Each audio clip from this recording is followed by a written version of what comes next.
بسم اللہ الرحمن الرحیم صلی اللہ تعالیٰ علی حبیبہ محمد وآلہ وصحبہ وسلم۔ سلسلہ عظیمیہ کے زیر اہتمام اس آن لائن روحانی کلاس کے سب شرکاء کو السلام علیکم ورحمۃ اللہ وبرکاتہ۔ آپ سب کے لیے ابا جی کی طرف سے سلام اور ابا جی کی طرف سے آپ سب کے لیے بہت دعائیں۔ ابھی آپ نے سلسلہ عظیمیہ کے مرشد حضرت خواجہ شمس الدین عظیمی صاحب کا ایک خطاب سنا، جس میں ایک طرح سے ہم یہ کہیں کہ اس میں تصوف کی تعریف یعنی ڈیفینیشن اور تصوف کا اطلاق یعنی اس کی اپلیکیشن، یہ اس خطاب میں کا مرکزی موضوع ہے۔ اور یہ ہمیں پتہ چلا کہ سلسلہ عظیمیہ کے نظر میں تصوف کی ڈیفینیشن کیا ہے اور اس کی اپلیکیشن کیا ہے۔ اور اس خطاب میں جو سلسلہ عظیمیہ کی تعلیمات ہیں اور یا یہ کہ سلسلہ عظیمیہ کی تعلیمات کا جو مرکزی نقطہ ہے اس پر کافی روشنی ڈالی گئی ہے، اور وہ ہے علم الاسماء کو سمجھنا۔ ایک انسان کی حیثیت سے نوع انسانی کے ہر فرد کی یہ ذمہ داری ہے کہ اسے اللہ تعالیٰ نے جو شرف عطا فرمایا ہے وہ اس شرف کو سمجھنے کی کوشش کی جائے، اور انسان کی فضیلت، اس کا قد و قامت، اس کا رنگ روپ، اس کی جسمانی ساخت نہیں ہے، بلکہ انسان کی فضیلت صرف عقل بھی نہیں ہے کہ انسان کو اللہ تعالیٰ نے عقل عطا فرمائی ہے اور اسے بہت کچھ اس کو استعداد عطا فرمائی ہے، لیکن صرف عقل بھی اس کی فضیلت نہیں ہے۔ اصل میں اس کی فضیلت علم الاسماء ہے کہ اللہ تعالیٰ نے اسے خاص استعداد عطا فرمائی ہے کہ وہ اللہ تعالیٰ کی صفات کو سمجھ سکے، اللہ تعالیٰ کی صفات کی اسے معرفت مل سکے۔ تو اس پہ آپ سب کے علم ہے کہ سلسلہ عظیمیہ کی فکر، سلسلہ عظیمیہ کے نظریات، ہماری آئیڈیالوجی، ہماری فکر اور ہماری تعلیمات، اس کا بہت بڑا حصہ اس موضوع پر ہے کہ علم الاسماء کیا ہے اور علم الاسماء کے حوالے سے انسان پر کیا ذمہ داریاں عائد ہوتی ہیں۔ تو اب اس میں ہمیں پتہ چلا کہ آج کے خطاب کے 3 بڑے حصے ہو سکتے ہیں۔ ایک تصوف کی تعریف اور اس کا اطلاق یعنی ڈیفینیشن اور اپلیکیشن، دوسرا علم الاسماء پر غور و خوض، اور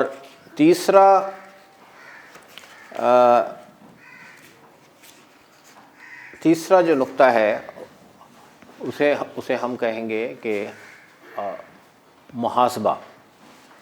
اپنا جائزہ لیتے رہنا، اپنی اکاؤنٹیبلٹی، اپنا محاسبہ۔ بابا جان نے فرمایا کہ تصوف کا مطلب یہ ہے کہ ہم پر تصوف کی تعلیمات اختیار کر کے ہم پر آدمی اور انسان کا فرق واضح ہو جائے۔ اس کو آپ ایک اصطلاح کہہ سکتے ہیں، ایک ٹرم میں بات کرنا کہہ سکتے ہیں، اور وہ اصطلاح یہ ہے کہ بھئی آدمی اور انسان کو یہاں سلسلہ عظیمیہ نے ایک ٹرم کے طور پہ لیا ہے، ایک ٹرمنالوجی ہے، یہ ایک اصطلاح ہے۔ ہماری اس اصطلاح کے مطابق آدمی ایک حیوانی وجود ہے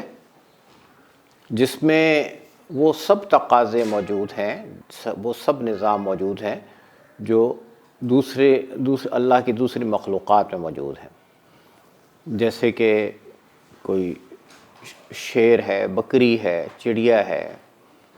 یعنی ہوا میں اڑنے والے جانور ہیں، پرندے ہیں، یا مچھلی ہے یعنی پانی میں رہنے والے، کسی بھی قسم کی کوئی نوع ہے، اس کی زندگی کے اپنے تقاضے ہوتے ہیں، ان کی زندگی کے مختلف مراحل ہوتے ہیں، تو اس طرح انسان کے بھی ہیں۔ بلی کو، بکری کو بھوک لگتی ہے، وہ کھانا کھاتے ہیں، ان کے ہاں بچے ہوتے ہیں، بڑے ہوتے ہیں، ان کے اوپر بڑھاپا آتا ہے، ان کے ہاں تخلیق کا ایک نظام ہے، ان کی نسل چلتی ہے، یہ سارے کام انسان بھی کرتا ہے۔ تو اس حیثیت میں انسان میں اور حیوان کے معاملات میں یکسانیت نظر آتی ہے۔ تو اس میں فضیلت کی کیا بات ہوئی بھائی؟ فضیلت کا مطلب یہ ہے کہ انسان کو اللہ تعالیٰ نے جس عقل سے نوازا ہے، وہ عقل سے انسان اس عقل سے کام لے کر ایک تو یہ کہ اس زمین پر اللہ کی نیابت کے فرائض ٹھیک طرح انجام دینے والا بنے، اور دوسرا اپنے خالق یعنی اللہ وحدہ لا شریک کی زیادہ سے زیادہ معرفت پانے کے لیے کوشاں ہو۔ علم الاسماء کی، انسان کو علم الاسماء کی یعنی اللہ کی صفات کو سمجھنے کی صلاحیت اور استعداد عطا کی گئی ہے۔ بابا جان نے فرمایا کہ کچھ چیزیں ایسی ہوتی ہیں جو بغیر سیکھے جاتی ہیں، اور کچھ معاملات باقاعدہ تعلیم کے ذریعے سیکھنے پڑتے ہیں۔ بچہ اپنے گھر میں وہی زبان بولتا ہے جو ماں باپ بولتے ہیں، تو یہ جو زبان سمجھ لینے کا عمل ہے، یہ ایک طرح سے غیر ارادی طور پہ ہوتا ہے، ہم اپنے ماحول سے سیکھ لیتے ہیں۔ لیکن اگر آپ کو میتھمیٹکس سیکھنی ہے، اگر آپ کو کیمسٹری سیکھنی ہے، اگر آپ کو فزکس سیکھنی ہے، تو آپ کو پڑھنا پڑتا ہے۔ بلکہ اپنے گھر میں ہم جو زبان بولتے ہیں، اگر اس کی گرامر ہمیں جاننی ہے تو ہمیں وہ گرامر سیکھنی ہوگی۔ تو ایک کیٹیگری ہو گئی علم کی، کچھ باتوں کی جو ہم اپنے ماحول سے اخذ کر لیتے ہیں، اور ایک کیٹیگری ہو گئی جس کو ہم سیکھتے ہیں۔ سیکھنے کی مختلف استعداد ہوتی ہیں، ہر انسان کے اندر سیکھنے کی استعداد عطا کی گئی ہے، اور ہماری جو استعداد ہے، جیسے ہماری جو کیپیسٹی ہے، جیسے جیسے ہم لرننگ میں، آموزش میں آگے بڑھتے ہیں، تو اس کیپیسٹی میں وہ کیپیسٹی بڑھنا شروع ہو جاتی ہے۔ اس کی مثال ہم وزن اٹھانے سے لے سکتے ہیں۔ مثال کے طور پہ آپ وزن اٹھاتے ہیں، آپ ورزش کرتے ہیں، اور آپ ویٹ لفٹنگ کرتے ہیں، تو آپ 5 کلو کا وزن اٹھاتے ہیں۔ تو 5 کلو کا وزن اٹھا کے جب آپ ورزش کرتے ہیں شروع میں، تو مسلس دکھنے لگتے ہیں، اور تھوڑی دیر میں جسم درد کرنے لگتا ہے، اور آگے ورزش نہیں کی جاتی۔ آہستہ آہستہ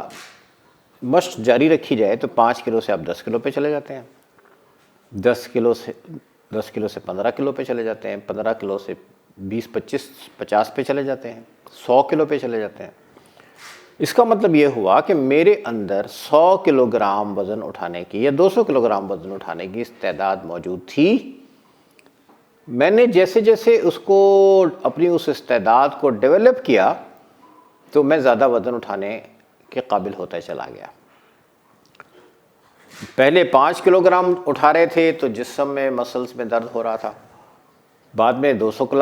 کلو گرام اٹھا کے لوگ ریکارڈ بنانا شروع کر دیتے ہیں، اور وہ بڑے آسانی سے وہ وزن اٹھا لیتے ہیں۔ اسی طرح علم کی استعداد، ہم پہلے الف بے سے سیکھنا شروع کرتے ہیں، پھر ہم الفاظ کی شناخت کرتے ہیں، پھر ہم جملے بناتے ہیں، پھر ہم بڑے بڑے زبان دانی کے ماہر بن جاتے ہیں۔ اسی طرح ہم سائنس پڑھتے ہیں، اسی طرح میتھمیٹکس پڑھتے ہیں، اسی طرح ہم دوسرے علوم پڑھتے ہیں۔ تو یہ ڈفرینٹ ہم اپنی کیپیسٹی بلڈنگ کرتے ہیں۔ اللہ تعالیٰ نے انسان کو علم الاسماء یعنی اللہ کی صفات کو سمجھنے کی استعداد عطا فرمائی ہے، اور تصوف کی تعلیمات، حضرت محمد رسول اللہ صلی اللہ علیہ وسلم کی تعلیمات کی پیروی میں قرآن کریم کی رہنمائی میں تصوف کی تعلیمات اللہ کی صفات کو سمجھنے کے لیے طالب علم کی استعداد میں اضافے کا ذریعہ بنتی ہیں۔ جیسے جیسے ہم اللہ کی صفات کو سمجھنے کے لیے میں کوشش کریں گے، ہمارا انہماک بڑھے گا، ویسے ویسے ہم پر اللہ کی صفات زیادہ سے زیادہ کھلنا شروع ہو جائیں گی۔ ایک تو سلسلہ زیمیہ کا یہ نقطہ بہت اہم ہے، اس نقطے پہ ہمیں غور کرنا چاہیے انفرادی طور پر بھی، مراقبہ ہال میں اپنے ساتھیوں کے ساتھ بیٹھ کے، کہ دیکھیں علم الاسماء کا مطلب چیزوں کے نام جان لینا نہیں ہے۔ علم الاسماء کا مطلب ان اشیاء کے خواص کو اور ان کی صفات کو سمجھنا ہے۔ لیکن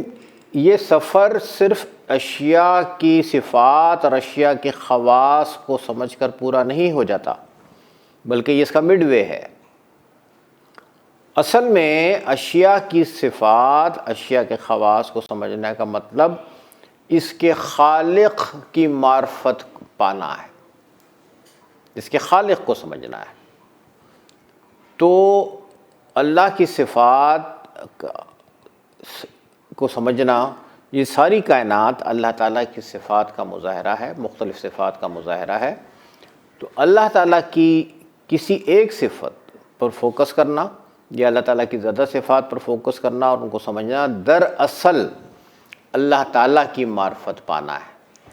اور وہ اس کا ذریعہ نیچرل سائنس بھی ہو سکتی ہے، اس کا ذریعہ کوئی علم بھی ہو سکتا ہے، اس کا ذریعہ مذہبی علوم بھی ہو سکتے ہیں، اور اس کا ذریعہ سائنسی علوم بھی ہو سکتے ہیں۔ تصوف کی تعلیمات،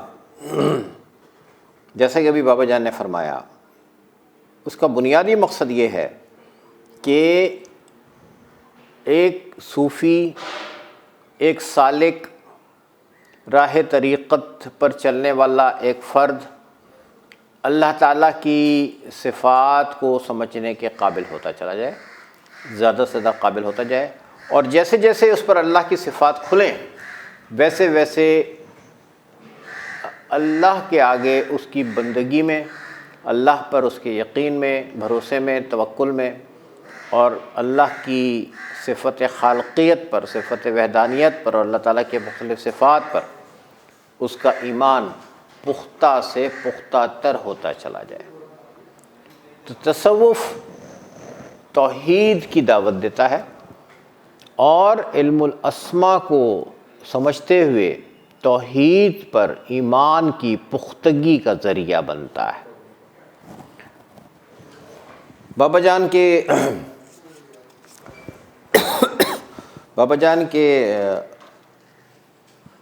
خطاب کا جو اگلا ایک حصہ ہے، اس میں بابا جان نے فرمایا کہ انسان کی زندگی گزارنے کی طرزیں، ایک بندہ مومن کی زندگی گزارنے کی طرزیں اس طرح ہوں کہ اس کی زندگی کے کام اللہ کی خوشنودی پانے کے لیے ہوں، اور ایسے کاموں سے بچا جائے جن سے اللہ کی خوشنودی نہیں ملتی، یا خدا نخواستہ جو اللہ کی ناراضی کا سبب بنتے ہیں۔ اللہ تعالیٰ نے فرمایا کہ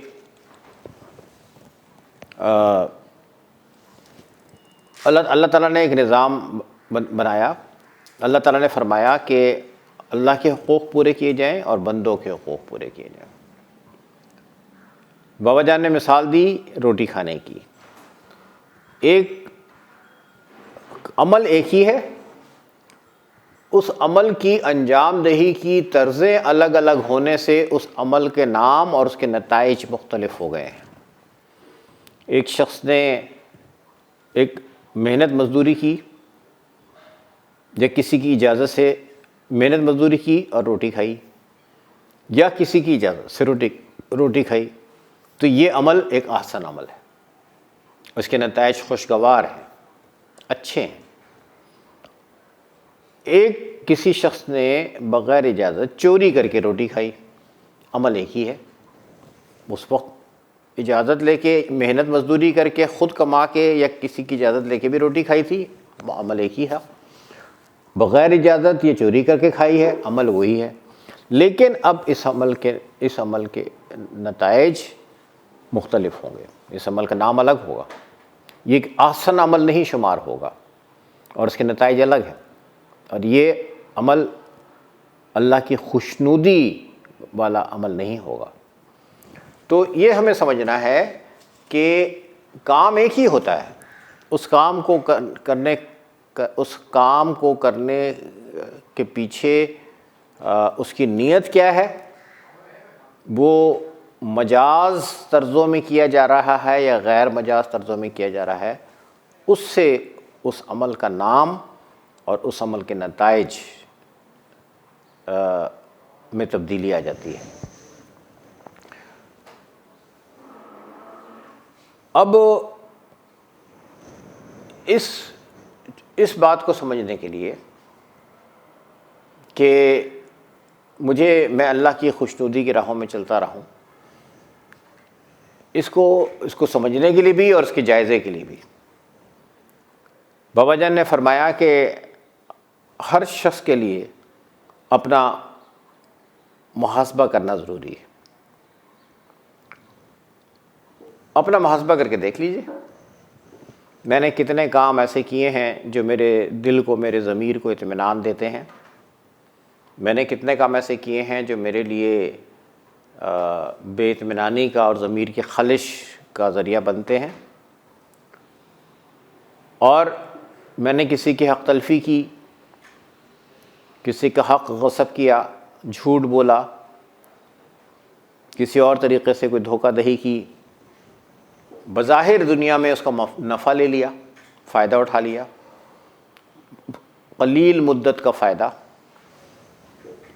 لیکن وہ عمل اپنی اصل میں تکلیف کا باعث ہے، وہ فائدہ نہیں ہے،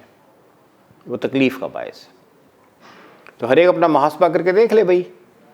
کہ مجھ سے کتنے کام ایسے ہوئے ہیں جو واقعی میں نے اللہ کی خوشنودی کے لیے کیے ہیں، اور کتنے کام مجھ سے ایسے ہوئے ہیں جو میں نے اپنے نفس سے مغلوب ہو کر اپنی نفسانی خوشی کے لیے یا کسی کی دنیا بناتے ہوئے اپنی آخرت کو خراب کرتے ہوئے کیے ہیں۔ وہ شخص بڑا خسارے کا سودا کرتا ہے، جو ہم اب دنیا میں دیکھتے رہتے ہیں اکثر، کہ جو کسی کی دنیا بنانے کے لیے اس کی اس طرح سے پیروی کر رہا ہوتا ہے کہ خود اپنی آخرت کو بگاڑ رہا ہوتا ہے۔ ہم بہت سارے معاملات میں ایسا ہوتے دیکھتے ہیں۔ تو بابا جان نے فرمایا کہ بھئی اپنا محاسبہ کرو، اور یہ دیکھیں کہ میرے بچپن میں، میری جوانی میں، میرے بڑھاپے میں میں نے جو کچھ کیا ہے، تو اس میں کتنے اعمال ایسے ہیں جو اللہ کی خوشنودی کے لیے ہیں، اور کتنے اعمال ایسے ہیں جو اللہ کی خوشنودی کے لیے نہیں ہیں۔ جو کام ہم نے اللہ کی خوشنودی کے لیے کیا، وہ ہمیں اللہ کی محبت کا طلبگار اور حقدار بنائے گا، اور جو کام اللہ کی خوشنودی کے لیے نہیں کیا تو بھائی اللہ سے دوری کا ذریعہ بنے گا۔ اور اس میں ایک تو اللہ کی محبت سے محرومی ہوئی، خود اپنے ضمیر کی ملامت سے ہی ضمیر کی ملامت سننا پڑی، اور اپنے کسی مفاد میں یا کسی دوسرے کی خوشی میں، کسی دوسرے کی دنیا بنانے میں اپنی آخرت خراب کی، تو کئی لوگوں کو ناراض کیا بلا وجہ، تو ان کا دل الگ دکھایا، ان پر ظلم الگ ہوا۔ تو اس میں بابا جان کا کہنا یہ ہے کہ دیکھیے، اللہ کے پسندیدہ کام کیے جائیں، اللہ کے پسندیدہ کام اللہ کی خوشنودی پانے کے لیے کیے جائیں، اور اگر اللہ کی خوشنودی پانے کے لیے کام نہیں کیے جائیں گے، وہ کام کیے جائیں گے جن سے اللہ نے اور اللہ کے رسول صلی اللہ علیہ وسلم نے منع کیا ہے، تو ایسا بندہ اللہ کی محبت سے محروم ہو جاتا ہے۔ تو اللہ تعالی ہم سب کو محفوظ رکھے، اور اللہ تعالی ہمیں ان لوگوں میں شامل فرمائے جن پر اللہ کا انعام و اکرام ہوا، اور ہمیں ان لوگوں میں شامل ہونے سے ہماری حفاظت ہو جن پر اللہ کا غصہ اور غضب نازل ہوا۔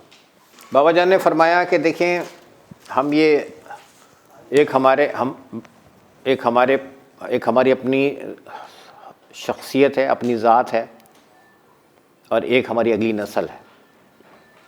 ہمارے بچے ہیں، ہماری اولاد ہے۔ تو بابا جان نے فرمایا کہ جائزہ لیں، اپنا محاسبہ کریں، اور اپنی زندگی شریعت مطہرہ کے مطابق، اللہ کے کلام کے مطابق گزارنے کی کوشش کی جائے، اور یہ کوشش کی جائے کہ ہمارے بچوں کی تربیت اچھی ہو، اور ہمارے بچے ہماری اچھی پہچان کا ذریعہ بنیں۔ بابا جان نے فرمایا کہ ہمارے بچے ہماری اچھی پہچان کا ذریعہ بنیں، نہ صرف دنیا میں بلکہ آخرت میں۔ تو اس کا مطلب یہ ہے کہ ہم سب پر، اپنی نئی نسل کی، اپنے بچوں کی، اپنے بیٹوں کی، اپنی بیٹیوں کی، سب کی اچھی تربیت کی ذمہ داری عائد ہوتی ہے، اور ہم سب کو اپنی اولاد کی اچھی تربیت اللہ تعالیٰ کی خوشنودی پانے کے لیے کرنی چاہیے۔ ہم سب کو اپنی اولاد کی تربیت اللہ کے رسول صلی اللہ علیہ وسلم کی خوشنودی کے لیے کرنا چاہیے۔ ہماری پریورٹی ہے کہ جی ہمارا بچہ فلاں سبجیکٹ پڑھ لے، فلاں سبجیکٹ پڑھ لے تو اس کو اچھی جاب مل جائے گی۔ اس طرز فکر کو ٹھیک کرنے کی ضرورت ہے۔ بے شک ہمیں اپنے بچوں کی معاشی استحکام کے لیے بھی ہم سے جو کچھ ہو ہمیں کرنا چاہیے، لیکن صرف معاشی استحکام، معاشی وسائل پانا، معاشی وسائل بہتر سے بہتر ہوتے چلے جائیں، یہ اگر زندگی کا مقصد بنا لیا گیا تو پھر ہم میں اور حیوان میں کیا فرق رہا؟ پھر تو کوئی فرق نہیں ہے۔ ہر والد کو، ہر والدہ کو اپنے بچوں کی تربیت یہ سوچ کے کرنی چاہیے کہ ہمارے بچے حضرت محمد رسول اللہ صلی اللہ علیہ وسلم کے بہت اچھے امتی بنیں۔ ہمیں اپنے بچوں کی تربیت اس نیت کے ساتھ کرنا چاہیے کہ ہمارے بچے اللہ تعالیٰ کے فرما بردار، تابعدار بندے بنیں، اللہ کے اچھے بندے بنیں۔ اور ظاہر ہے کہ حصول معاش یا معاشی استحکام یا معاشی خوشحالی جس دنیا میں حصول معاش ضروری ہے، تو بالکل ٹھیک ہے یہ بات کہ ہم میں سے ہر ایک کو اپنی زندگی بہتر بنانے کے لیے کوشش کرنی چاہیے، لیکن یہ کوشش آخرت کا سودا کر، ہماری دنیا بہتر بنانا ہمارے آخرت کے خسارے کی بنیاد پر نہ ہو۔ ہم خود اور ہماری اولاد، ہمیں اپنے لیے اور اپنی اولاد کے لیے، دونوں کے لیے دعا کرنی ہے، اور یہ کوشش کرنی ہے کہ ہم اللہ تعالیٰ کی پسندیدہ راہوں پر چلیں، اللہ تعالیٰ کی پسندیدہ طرز فکر کو اختیار کرنے والے بنیں، ہمارے بچوں کی اچھی تربیت ہو، وہ اللہ تعالیٰ کی پسندیدہ راہوں پر چلیں، اللہ تعالیٰ کی پسندیدہ طرز فکر اختیار کرنے کی کوشش کرنے والے بنیں، اور اللہ کے ناپسندیدہ کاموں سے بچیں۔ اس کا نتیجہ ذہنی سکون ہے، اس کا نتیجہ نفس مطمئنہ ہے۔ اس تزکیہ نفس، جیسے بابا جان نے شروع میں فرمایا کہ تصوف کی ایک تعریف تزکیہ نفس ہے، تو تزکیہ نفس کا جو حاصل ہے وہ اللہ کی خوشنودی ہے، اور اس دنیا میں تزکیہ نفس کا جو حاصل ہے وہ نفس مطمئنہ ہے۔ اور اللہ کی، بابا جان نے فرمایا کہ جو کام اللہ کی خوشنودی کے لیے کیے جائیں وہ سب ایک علم کے دائرے، انسان کے سب کام علم کے دائرے میں ہوتے ہیں۔ اسی علم کے دائرے میں، یعنی جتنی آپ کو اللہ تعالیٰ نے ذمہ داریاں دی ہیں، اللہ تعالیٰ نے سمجھ بوجھ عطا فرمائی ہے، جتنے آپ کو اختیارات دیے ہیں، جتنے آپ کو وسائل دیے ہیں، جتنی آپ آپ پر نوازشات ہیں، اسی علم کے دائرے میں حساب کتاب ہوتا ہے، اور اسی علم کے دائرے میں جنت اور دوزخ ہے۔ تو نفس مطمئنہ آدمی کو جنت کی راہوں میں چلاتا ہے، اللہ کی قربت کی راہوں میں چلاتا ہے، اور نفس غیر مطمئنہ اس دنیا میں ہمارے لیے اسٹریس، ٹینشن اور ڈپریشن کا سبب بنتا ہے، عدم اعتماد، شک، شکوک و شبہات، کئی طرح کی ذہنی پریشانیوں کا سبب بنتا ہے، اور آخرت میں وہ ہمیں اللہ محفوظ رکھے، آخرت میں وہ ایسے لوگ نار جہنم کی طرف جا رہے ہوتے ہیں۔ تو انسان کو یہ اختیار دیا گیا ہے کہ اللہ کے قانون کے مطابق اس دنیا میں زندگی بسر کرو، اللہ کے قانون کے مطابق اپنی زندگی کا ایک لائحہ عمل بناؤ، یا پھر شیطان کے ورغلانے میں آ کر یا شیطان کے خواہش کے مطابق اپنی زندگی گزاری جائے۔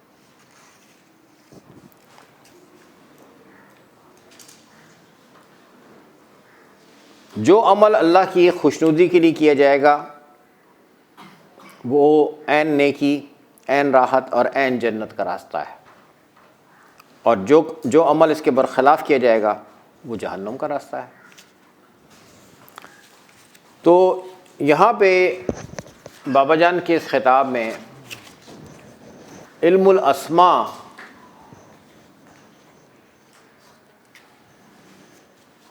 بابا جان کے خطاب میں اس بات پر زور دیا گیا کہ علم الاسماء کو سمجھنا ہے۔ علم الاسماء کو سمجھنے کا مطلب اللہ تعالیٰ کی صفات کو سمجھنا ہے، اس کا ذریعہ کوئی بھی علم بنے، اور اللہ تعالیٰ کی پسندیدہ راہوں پر چلنے کے لیے خود کو تیار کرنا ہے، اپنا محاسبہ کرنا ہے، اور خود اپنے لیے اور اپنی اولاد کے لیے بہتری کی کوششیں کرنی ہیں، اور ان بہتری کی کوششوں کا مقصد اللہ تعالیٰ کی خوشنودی ہونا چاہیے۔ اس کا مقصد صرف دنیاوی یا معاشی بہتری نہیں ہو، حصول معاش ٹھیک ہے، دنیا میں انسان اچھا مقام